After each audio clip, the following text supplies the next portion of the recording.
اگه زمین واقعا تخت باشه چه اتفاقی برای ما میفته؟ فکر کن یه روز صبح از خواب پا میشی، خمیازه میکشی میری کنار پنجره، بعد یهو میبینی افق قوس نداره، اصلا خم نیست، انگار خدا نیمه شب گفته بی خیال همینقدر بسشه و لبه دنیا رو نصف نیمه گذاشته. از همینجا قاطی بازی دنیا شروع میشه. زمین که تبدیل بشه یه پنکیک فضایی، قوانین طبیعت حالشون بد میشه، آسمون قهر میکنه و دنیا شروع میکنه یه سری موجودات عجیب غریب بالا آوردن که حتی هندسه هم با دیدنشون میگه من دیگه نیستم. اولین کابوس خود لبه است. لبه با لام بزرگ، یه پرتگاه بی پایان که دور تا دور دنیاست. سقوطش تاریکیه، انگار یکی داره از توی تاریکی نگات میکنه. آدمای عاقل نزدیکش نمیشن، اما خب همه که عاقل نیستن. یه سریا میرن لب به لبش چادر میزنن، عکس میگیرن، استوری میذارن کنار لبه دنیا. هشتگ زندگی یعنی ماجراجویی. تا وقتی باد میرسه، وقتی زمین گرد نباشه گرانش لج میکنه. هوا هم همینطور. کنار لبه باد مثل تیغ حرکت میکنه، باریک تیز، یه جوری که انگار اسمتو زیر لب صدا میکنه. شب که تو چادر خوابیدی باد اینجوری صدا میزنه که انگار تعقیب کننده پر انرژی پشت بوت‌ها کمین کرده. آدمایی که زیاد همونجا میمونن کم کم تش میان. اول لباساشون، بعد موهاشون، بعد استخوناشون.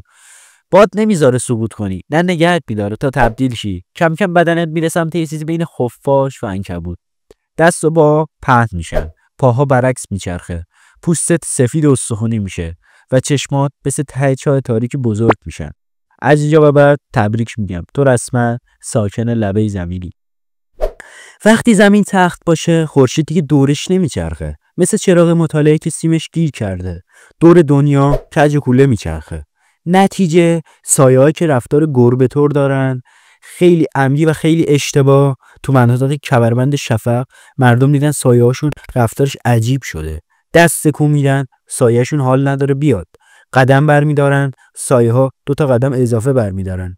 اولش بامزه بود، بعد دیگه نه. یه روز یه بنده خدایی به اسم جارس از خونه زد بیرون، ولی سایه‌اش پشتش نیومد. واساد، کش اومد، بلند شد، به جارس نگاه کرد، یه جور که انگار میگه برادر بس دیگه، نوبت منه. جارس حتی جیغ هم نزد. سایه پرید تو بدنش و از داخل خالیش کرد. حالا یه موجودی طرف که بدنش دودیه، استخوناش کش اومده، چشماش سیاهه و مفاصلش اونجوری تکون میخوره که آدم میگه آره دیگه این قطعا آدم نمیخوره. اصلا سایه گرتا دنبال سایه خوشتم میگردن.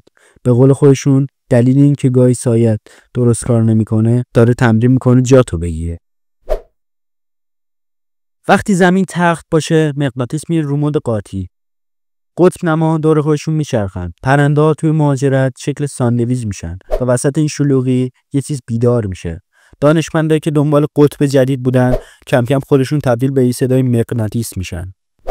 ذهنشون اول قاطی میکنه، جهتیابی نابود میشه، بعد بدنشون تغییر میکنه.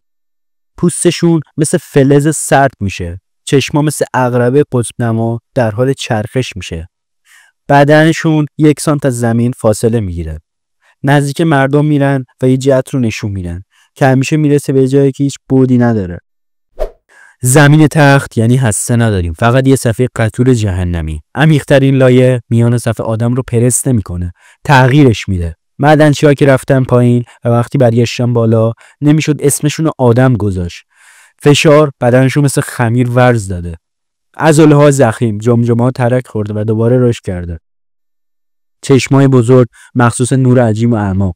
وقتی برمیگردن سطح 40 متر قد، گرسنه و با صدای بم زمین میلرزه. میگن کی سر صدا میکرد؟ خواب بودیم. درخت میخورن، رودخونه مینوشن.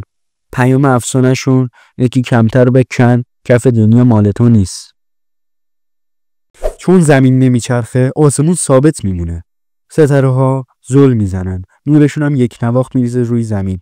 شب سنگایی که افتادن روی زمین پخته شدن، ترک خوردن، پوسته ریختن. از داخلشون کرمای نورانی اومد بیرون. بعد از هر پوست اندازی 10 برابر بزرگتر میشن تا اینکه میشن مارهای 50 متری با پولک‌های ستاره‌ای. غذاشون نور، هر چیزی که بدرخشه، چراغ، آتیش، ستاره، یا انسانایی که درخشندگی خوبی داره. شب دیدی یه ستاره کم نور شد، احتمالش از مار شام خورده باشه.